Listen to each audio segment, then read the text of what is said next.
Hello everyone and welcome to The No Show. I'll be your host Nathan Orenstein, and today I'm going to be ranking every film directed by David Fincher.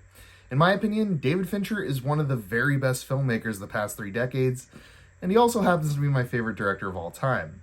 If you're unfamiliar with his work, some of his more notable releases include Fight Club, Gone Girl, and most recently, The Killer. He seems to direct with a perfectionist eye, and his films are typically characterized by very dynamic cinematography and a desaturated color palette that really catches your attention. He also often explores the seedier, more unspoken side of human nature, which gives a lot of his films a kind of taboo quality that isn't typical for many mainstream directors. And just for some extra context, I've seen each of his films at least 2 times, except for The Killer, which just came out about a month ago. With all that introduction out of the way, let's get into the ranking. At number 12, we have Alien 3 from 1992. I'm not going to spend a ton of time on this one since it's a sequel to a franchise we aren't discussing, plus I already talked about it in my Alien films ranking a few years ago. Regardless, I hate this movie, and I think it's a dumpster fire. It's really only notable for being Fincher's debut, and for being the film that nearly drove him out of Hollywood. Essentially everything that made the original 2 Alien films so great has been stripped away, and we're instead presented with a sequel so lifeless and uninteresting that it's a wonder the franchise even continued afterward. Moving on. At number 11, we have Mank from 2020. It follows real-life screenwriter Herman J. Mankiewicz as he writes the screenplay for 1941's Citizen Kane. Mank is a bit of an outlier among Fincher's filmography for a few different reasons. For one, this was actually written by Fincher's father Jack in the 90s, but it was never filmed before his death in 2003. It's also shot entirely in black and white, a first for Fincher. The black and white cinematography, along with the swinging energy typical of the 1940s, make this feel unrecognizable as a David Fincher movie, which is admittedly a bit weird. I will say, the 1940s feel of the movie works extremely well though.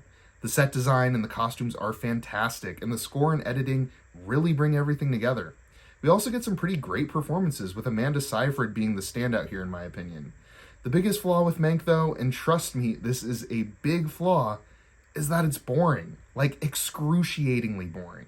I feel like the story just wasn't interesting enough for a full-length movie, and unfortunately, Mank ends up being a real chore to get through. It goes to show that none of the technical aspects of your film matter all that much if your film really isn't engaging in any way. At number 10, we have The Game from 1997. Michael Douglas plays a rich asshole who is gifted a mysterious experience by his brother. The experience is this quote-unquote game that integrates into your life with supposedly life-changing results. The lines between reality and this game start to all blend together though, and Douglas's character is certain there's some sort of grand conspiracy afoot. Unfortunately, the game just never clicked with me at any point. It's got one of those plots that's convinced it's a lot smarter than it actually is, and I was just never able to fully buy in. It doesn't help that Michael Douglas's character has pretty much zero growth throughout the whole thing, and the rich asshole shtick gets extremely grating after a while.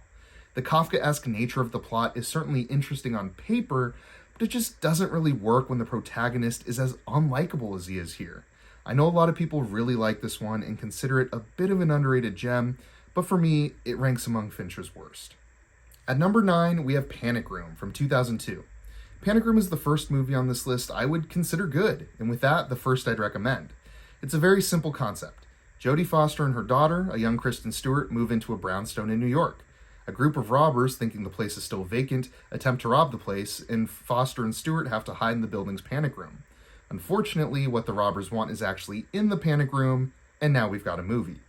This is very much David Fincher's attempt at a blockbuster thriller, and I'd say it's a success. There's nothing particularly noteworthy about this one, but it's an interesting concept with enough tricks up its sleeve to keep you on your toes throughout its runtime. Jodie Foster is great as always, and I think Forest Whitaker does a great job as the sort of moral compass for this trio of robbers. Unfortunately, the audience is forced to endure what can only be described as cornrow Jared Leto, which is about as bad as it sounds. All in all, this is a fun enough time, albeit a relatively safe one that's unlikely to really stick with you for more than a few days. At number 8, we have The Curious Case of Benjamin Button from 2008. We all know the concept at this point, right? Benjamin Button is born an old man and ages in reverse. This gimmick isn't as interesting as you might think, but it's wrapped up in a pretty solid Forrest Gump type story of adventure and love. Brad Pitt and Cate Blanchett meet at opposite ends of the age spectrum, but they reconnect and fall in love right in the middle at the perfect time. Until then, the movie kinda meanders along, following Benjamin as he learns about life and love and continues to yearn for Cate Blanchett. It's in the third act where the movie repeatedly gut punches you with emotion that really sets it apart, in my opinion. And say what you will about the aging makeup and effects, I'm not really sure where I stand on the subject myself, but you can't deny how pretty this movie is. Fincher's depiction of the various decades that comprise the 20th century has an almost fairy tale-like quality to it, and it really helps to sell the whimsy of Benjamin's various journeys throughout his life. For better or worse, it feels like the type of movie that'd come out on Christmas Day, if that makes any sense. And sure enough, guess what day it came out on in 2008. Anyway, I think your mileage with The Curious Case of Benjamin Button will vary depending on how you feel about meandering through 2 hours of pleasantries and life lessons, but I think the final act is pretty undeniable in its emotional payoff. A good movie for sure, but you definitely have to be patient with it. At number 7, we have The Girl with the Dragon Tattoo from 2011. While The Curious Case of Benjamin Button is Fincher's most pleasant and family-friendly movie, here we have what can only be described as the complete opposite. Daniel Craig plays a disgraced journalist who was hired to write a memoir for the member of a wealthy family, but really his main purpose is to try to get to the bottom of the disappearance of a girl from the same family 40 years prior. He ends up teaming up with a young private investigator/computer hacker, played by Rooney Mara.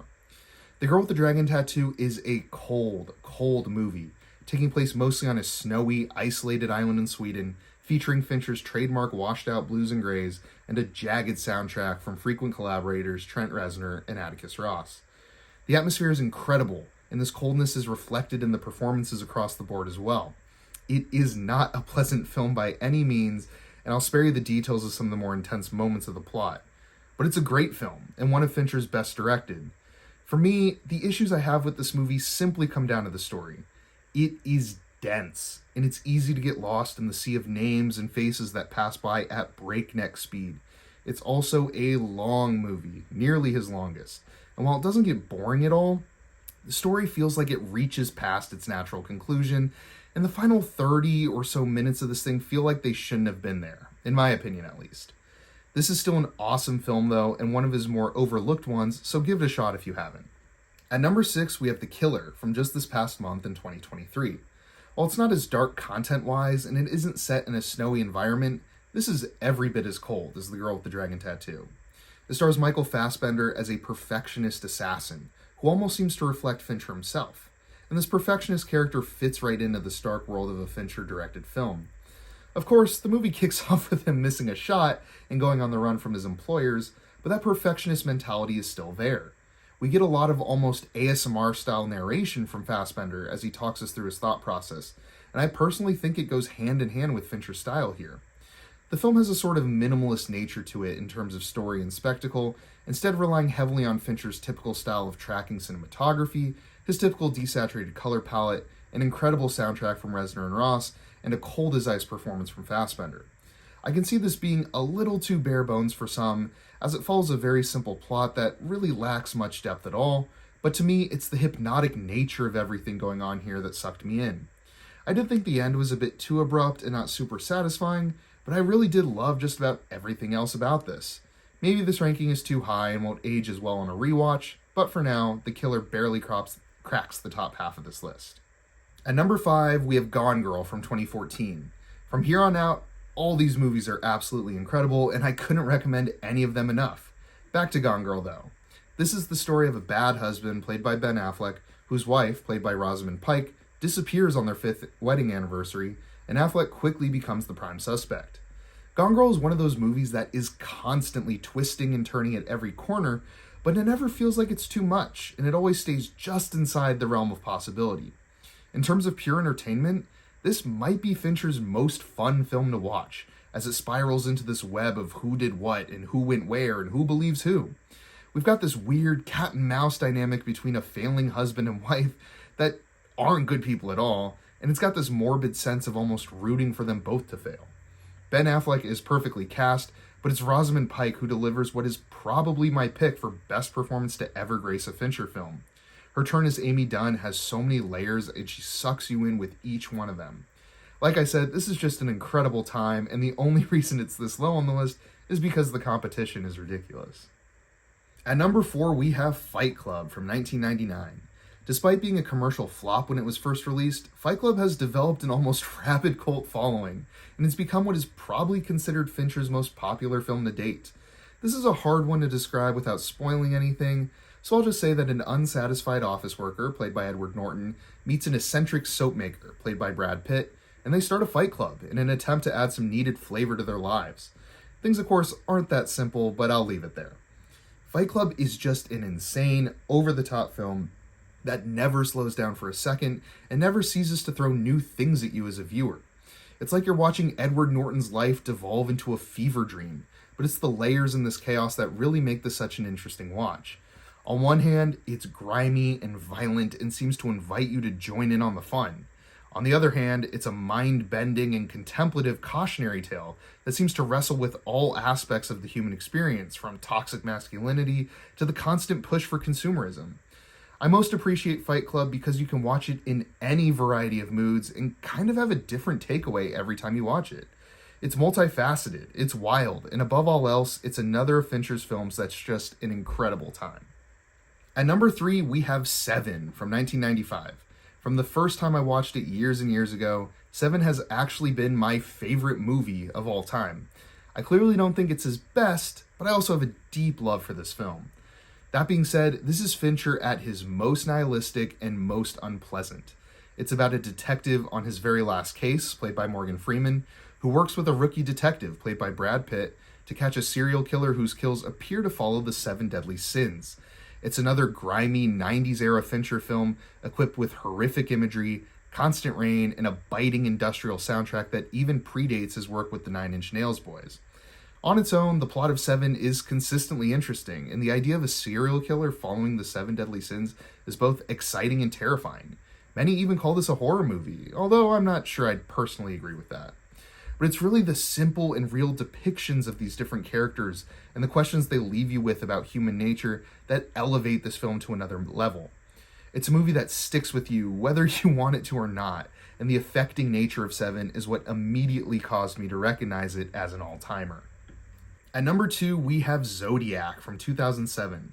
Zodiac follows the investigation into the famed and very real Zodiac killer as he wreaked havoc on the Bay Area in the 60s and 70s. While most of the films I've discussed are memorable and flashy for one reason or another, Zodiac really isn't. It's just a perfectly executed neo-noir mystery that does every single thing as well as possible. It's as simple as that. The 3 main performances from Jake Gyllenhaal, Mark Ruffalo, and Robert Downey Jr., all phenomenal. The snappy pacing that flies through years of investigation without being overwhelming, phenomenal. The recreation of this period of time, along with the soundtrack that simultaneously adds a nostalgic element to everything, also perfectly meshing with the events that unfold on screen, phenomenal. A truly gripping narrative that feels every bit as tense as you'd hope when dealing with one of the most terrifying serial killers in recent memory, phenomenal. And a third act that flips the entire energy of the film in the best way possible, phenomenal. Zodiac is a paragon of the detective crime thriller genre that Fincher so frequently cuts his teeth on, and for my money, it's the best of the bunch. It combines the real-life horrors of the Zodiac killer and the standard structure of a detective thriller in such a seamless way that what could have been a didactic biopic comes out instead as cinematic gold. And finally, at number 1, we have The Social Network from 2010. It really couldn't have been any other movie at the top here. It's David Fincher's best movie, it might just be the best movie of the 2010s, and it's one of the greatest movies I've ever seen. All this praise for a movie that literally just presents the early days of Facebook and the legal trouble that Mark Zuckerberg found himself in regarding ownership of the site. But it really is another absolutely perfect film from David Fincher. This time he's teamed up with modern dialogue king Aaron Sorkin, who handled the screenplay, and I'm not sure if there's ever been a writer-director pairing that makes more sense. The camera movements and editing are as lightning quick as the dialogue, and everything just feels so kinetic here. The Social Network is buzzing with energy, and it never wears off over the course of its brisk 2-hour runtime. It truly feels like it's only an hour long. Trent Reznor and Atticus Ross provide their best work for the score, and it's so purposeful that the music from certain scenes is burned into my memory. And let's not forget the frigid performance from Jesse Eisenberg as Mark Zuckerberg, and an equally good, if not nearly as applauded performance from Andrew Garfield as Facebook co-founder Eduardo Saverin. What David Fincher has created with The Social Network is a well-oiled machine that is always firing on all cylinders from beginning to end. I think I could watch this movie once a month and never get tired of it. It's that good and that entertaining, and it has more than earned its place atop this list. Well, that was my ranking of David Fincher's 12 films. If you've made it this far, thank you so much for sticking it out till the end. And if you liked the video, then feel free to leave a like and subscribe if you're new. And I'd love to hear your thoughts on any of David Fincher's movies down in the comments below. I've been Nathan Orenstein with The No Show. Thanks for watching.